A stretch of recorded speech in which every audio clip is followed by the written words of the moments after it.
You reap what you sow, and this bitch. Whoa, hold on. Can I say that? Whatever. Luna, again, I hope she ends up with Harry, but I know she doesn't, but maybe. Like, do it again, Harry, kill her. And the Big V behind him, and he's like, no. And Big V's like, what you mean no, huh?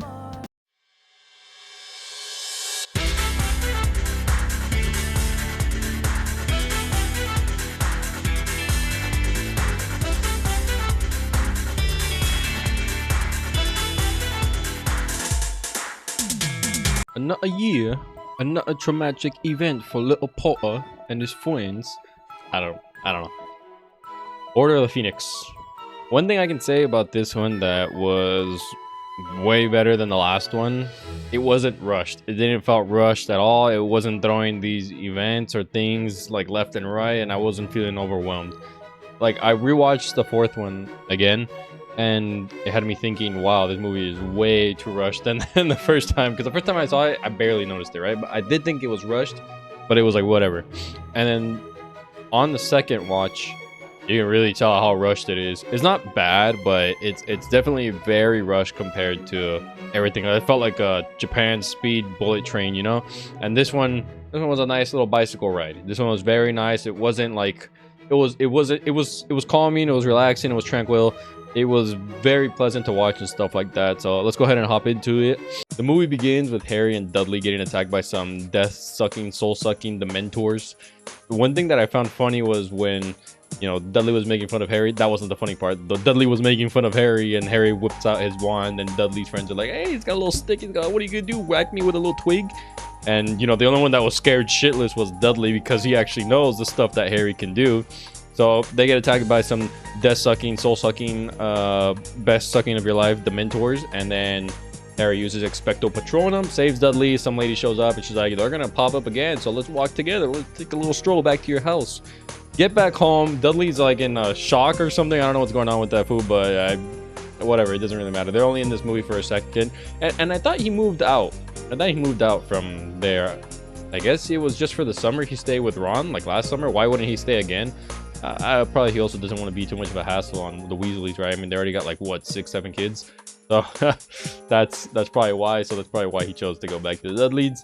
But he then gets expelled for using magic outside of, first of all, for being underage and in front of a Muggle, which in this case is his cousin, which you think would be all right considering he lives with them.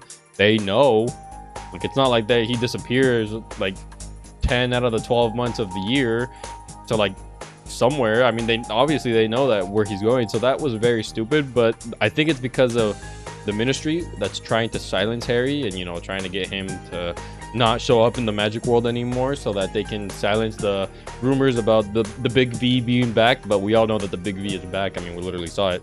Anyways, he's expelled. The teachers come over there to his house and break him out.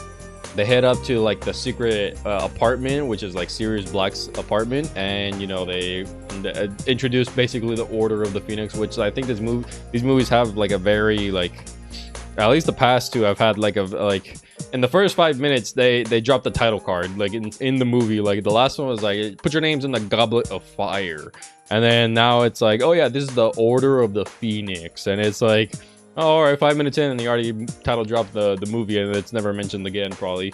It's not bad, but it's like whatever. He then meets I was gonna say Hermione, but Hermione and Ron there again at the apartment, which is nice. But then he's always like, you guys, they don't even text me at all. Like, no summer do you guys text me, just last summer, and that was because he stayed with Ron. It's like, are they not friends? Also, Hermione was like, let's write each other this summer, and then they didn't. So it's like, are you guys even friends? But whatever, right? Also, this movie has a lot more of you know, Ron and Hermione stealing glances at each other, so they're definitely getting closer. I'm wondering if that happened because like they're ignoring Harry and, you know, they're pushing him aside. He's the third wheel now, and, you know, Hermione wants to talk to someone. Well, obviously she's talking to Ron, so maybe that's where their relationship built up or something. One thing I did love was that they take Harry to his court appearance in the Ministry, or in the magic world, and what I loved was that they actually showed the magic world this time. Like, every movie always expands on something. Like the last one expanded on you know, there being the possibility of different schools in different areas of the world, and now we got to see the magic world in Britain, and that was really cool. That was really fantastic. The way they activated, or I guess the way they showed it, was by Mr. Weasley and Harry going into like one of those telephone booths in London or something, and in Britain, sorry. And then they go underground, and they're in the magic world, and that's pretty much it. And then other people show up by like what was it called, like through the fire chimney or whatever, which is also pretty cool. I mean, we saw that in the third one, I believe, or the second one. We saw that one. The whole thing with the trial seems pretty like, because obviously they want to silence Harry, just like I mentioned earlier, because he's like the one who's causing the rumors of the Big V being back, so that's why, and they want to silence him. Right away, this one teacher, what was her name, Umbridge, starts talking in her voice. Like, I could tell she's just gonna be like this one character that I was gonna hate a lot, and that's because her voice hurts my head whenever I heard her speak, and it's just like, bro, shut up. This character. I hope she died, by the way. I hope she died. Like, I don't say that about a lot of people, but this character, I wish death upon this character, because it was just super annoying the whole movie. Just her, first of all, pushing teachers out, even though she didn't even have that right to do that, and then Dumbledore as well, and enforcing rules and stuff like that with the janitor guy. I forgot his name, is pretty unimportant. That guy was also pretty lame as well. Like, dude, you switched up on Dumbledore like pretty quickly, dude. They introduced Luna Lovegood, which Hermione said, I think we should say Loony Luna or Loony something, and then, which now, like, after watching the movie, I kind of ship her and Harry. Anyone, but at first it was Harry and Ron. Whoa, hold on. Harry and Ron, whoa. At first it was Harry and Hermione, but then I was like, I don't know, they started drifting apart, so it's like, okay, but that's not gonna happen. Last movie he fell in love with Cho, but she was in love with Cedric, and she does kiss him, or they do kiss this movie, but at the same time it's like she's using him for like a rebound or something like that, because obviously she was dating, or I guess in love with Cedric at that time, and then he died, and so, well, obviously they never said a proper goodbye or anything like that, so obviously that's like she's traumatized or something like that. So like they did kiss, but it's like and then she ends up betraying them again, but obviously she didn't do it on purpose. They use the truth serum or whatever it is that makes you confess all the truth and stuff like that. So he does have a lot more in common with Luna, because they have dead parents, and I think that's a very important talking point. But I ship him way more than anyone else in the series, so I don't know, maybe next movie we'll see something. Professor Umbridge is the dude defense against the dark arts teacher, and it's like, dude, Hagrid was also in like half of the movie too. He wasn't in the movie like a lot. I think his total screen time is probably less than 10 minutes, because he showed up like halfway through the movie and only said like a couple lines, and then he showed up again later, introduced his brother, his half brother, my bad, and then that was it. So it's like, okay, that's pretty interesting. And then he disappeared, and we never see him again. So it's like, I think he's getting less and less screen time, so that's pretty but Professor Umbridge, what else? I don't even think I could say that word, because I would probably get in trouble, but there was a scene where she was going around making fun of the teacher. She pulled like a ruler to like the shorter teacher, and that was pretty dumb. She fired one.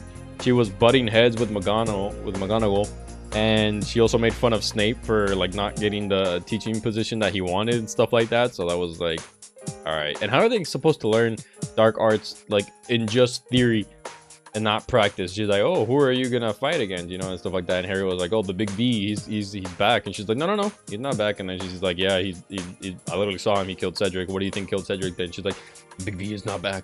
There is no Big V in Boss Eating Say, or something like that. So she gives him detention, and he starts writing, I must not tell lies, or something like that, but starts like itching on his skin, which is very painful, I'm assuming. Anyways, we get a nice little montage of Harry, Ron, and Hermione practically building Dumbledore's army and stuff like that, because they're not being taught correctly to have like defense against the dark arts. The only one who has actual battle experience, like actual in-battle experience, is Harry. So it would make sense that he would be the one to take charge and start teaching the students who actually want to learn, defense against the dark arts, which maybe he is like a little hint to his future profession. Maybe he becomes a teacher. I mean, at first he didn't want to do it. He was kind of reluctant to do it, but you know, as it went on, he started teaching them, and you know, seeing that they were getting the hang of it.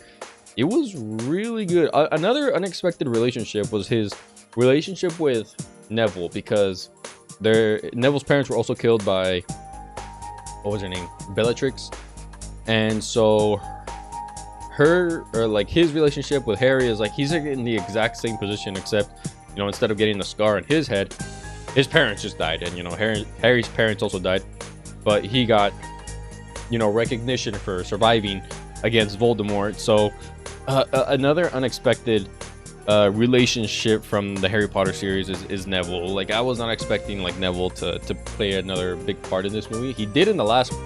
He's constantly becoming like a bigger part in these movies, and it's nice to watch him grow. It's nice to watch him grow. He was this like nobody who was, or like this weak little kid who was getting picked on in the first movies, and then slowly but surely he's been growing into another character, and that's very commendable. I like that they're showing.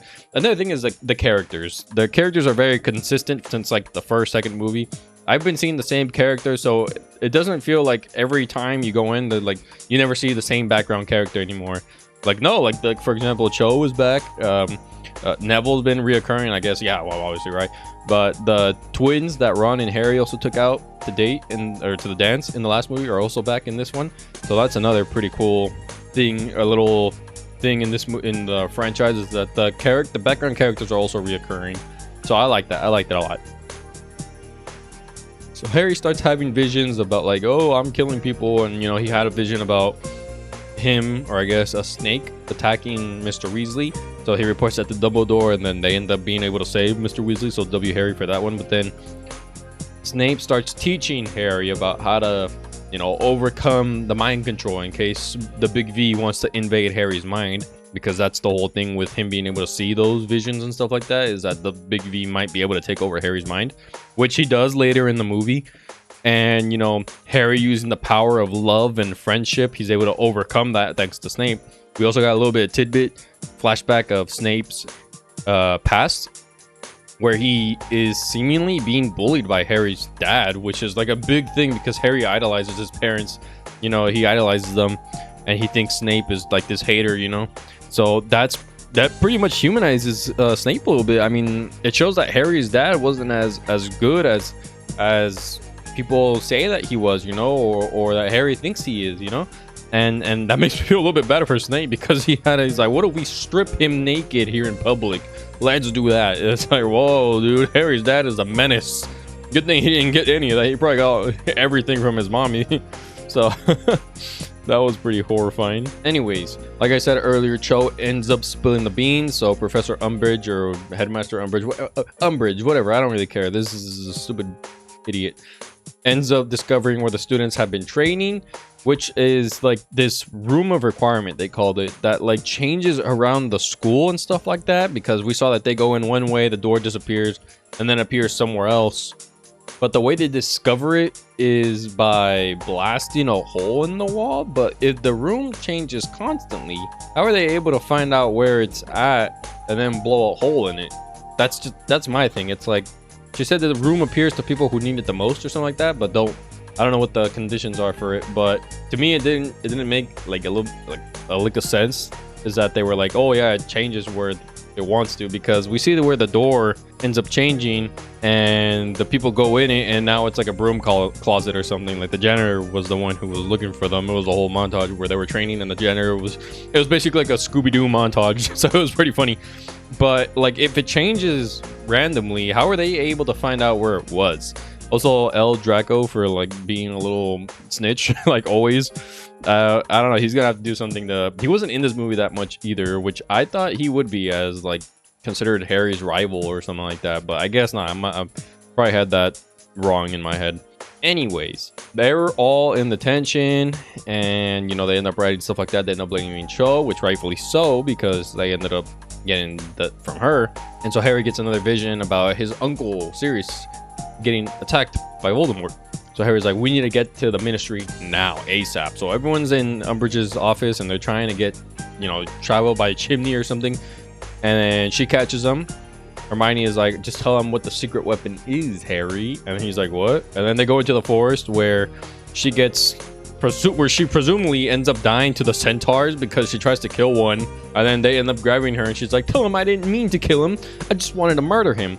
And it's like, sorry, I can't tell lies. And I was like, damn, Harry, get him. She's dead, by the way. I'm pretty sure she's dead. I don't think she's coming back. So they're probably gonna eat her or something.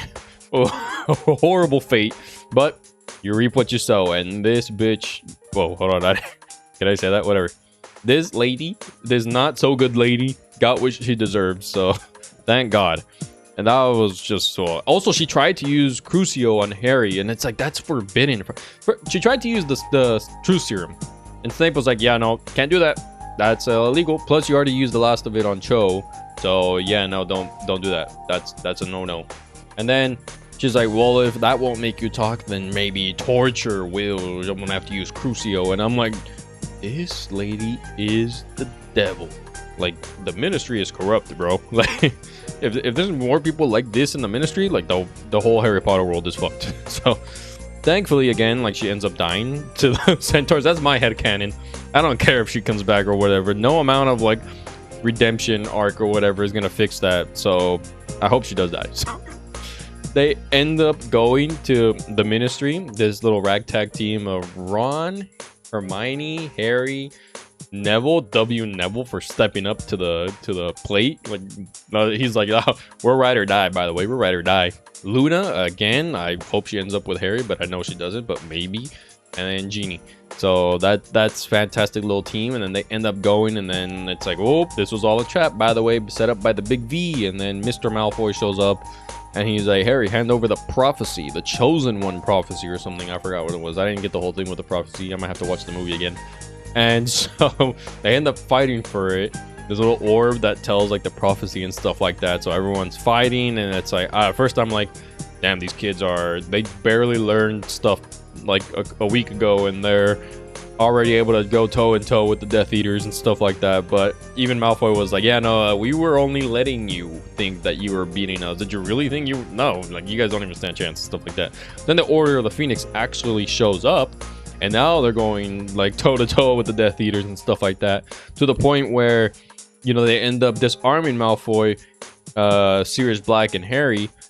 But Bellatrix uses Avada Kedavra and ends up killing, I think I said that right, Avada Kedavra, the killing curse, whatever. And it ends up killing Sirius Black, which like was super fast, by the way, because they disarmed Malfoy, and all of a sudden she's like, Avada Kedavra, and then he dies. He's like, pfft. And then he's like, turns around, looks at Harry, and he's like, and I'm like, did he just die? This series has a problem, by the way, with killing characters like instantly. Like in the last movie when Cedric died, Harry was like, stay away from him, Cedric. And he's like, who goes there? And he's like, kill the boy. And he's like, Avada Kedavra. And then Harry and then Cedric's like, and then he just dies instantly. And I'm like, bro, like, how come it kills him? Can I get like a final word or something? Can you guys give me time to like chill? Don't make these kills instant, you know, draw it out a little bit. I don't know how to make them tortured. I don't know. Anyways, Harry chases after Bellatrix, who ended up killing Black, because obviously he's like killed the one family member who actually loved Harry, by the way. Horrible. So he ends up chasing her, ends up getting her with Crucio, and I'm like, damn, Harry, oh, he's turning to the dark side. We got another Anakin Skywalker coming up. And so he's getting these voices in his head, was like, do it again, Harry, kill her. And the big V behind him, and he's like, no. And Big V's like, what you mean no, huh? Essay. And then Harry's like, yeah, no, I'm not, no, let me fight you. And then he ends up fighting, I think he ends up fighting Dumbledore for like my bad, not Dumbledore. No, he doesn't fight. He throws his wand at him, I think. And then he brushes that off like, bro, like, you just throw a stick at me? Like, no. And then the Big D shows up, Dumbledore. And I'm like, oh shit, we're about to get some Dumbledore action. He's finally gonna do something. Fantastic battle, by the way. Like, if things are only gonna get more intense, and this battle, because first one, there was like no big battle. Harry just touched the teacher, and then he just turned into ash or whatever. And the second one, he fights the basilisk, which is like cool, I guess. It's like whatever. He did one-shot the basilisk, by the way, with the sword. In the third one, what happened in the third one? Actually, I kind of forgot what happened in the third one. Oh yeah, it wasn't really a battle. It was just him using Expecto Patronum to, you know, push away the mentors. And in the fourth one, he ends up doing like a beam struggle with Voldemort. My bad, the Big V. And you know, it doesn't last that long. It's like a short minute or so, and it's like that's it, you know. And now in this one, the fifth one, Order of the Phoenix, now we got a full actual magic fight between Dumbledore and the Big V, the Big D versus the Big V. So it's like, whoa, you know. And it was insane, man. They were using glass, they turned it into sand, and then wind, and then fire, and then water and ice or whatever. And it's like, bro, my mind was like, I was like this the whole time. I was like, insane battle. And if this is only like the beginning of these actual magic battles, then these next movies are gonna be insane. So I'm excited for that. He ends up defeating the Big V, and you know, the ministry actually ends up seeing the Big V there while he's disappearing, and the head minister is like, damn, he's back. I messed up. And it's like, yeah, dude, they've been telling you the whole time he's not back. He's back. It's like, bro, you're just stupid, bro. And then so Harry ends up getting possessed by the Big V, and he's like, and then he pulls out a fairy tale, and he's like, my friends are my power. And so that's you know, a little testament to how good the movie is and stuff like that. So they end up defeating him. The newspaper is like, Dumbledore is reinstated, so is Harry Potter, they've been vindicated, stuff like that. Umbridge possible dead, still looking for body. Thank God she's dead. You know, Harry, and you know, gives a little speech about his like loved ones and fighting for them and stuff like that, while we see him, Ron, Hermione, Ginny, my bad, Luna, which I'm still fingers crossed, you know, at least let him kiss Harry. I don't know, that's I'm just shipping him. And Neville, MVP again of this of this movie, Neville the MVP. And you know, that's it. They're walking to the train. They're about to go home. And that's another year for the Potter and Friends. And fantastic movie. Didn't feel rushed like the fourth one. There was no Hufflepuff.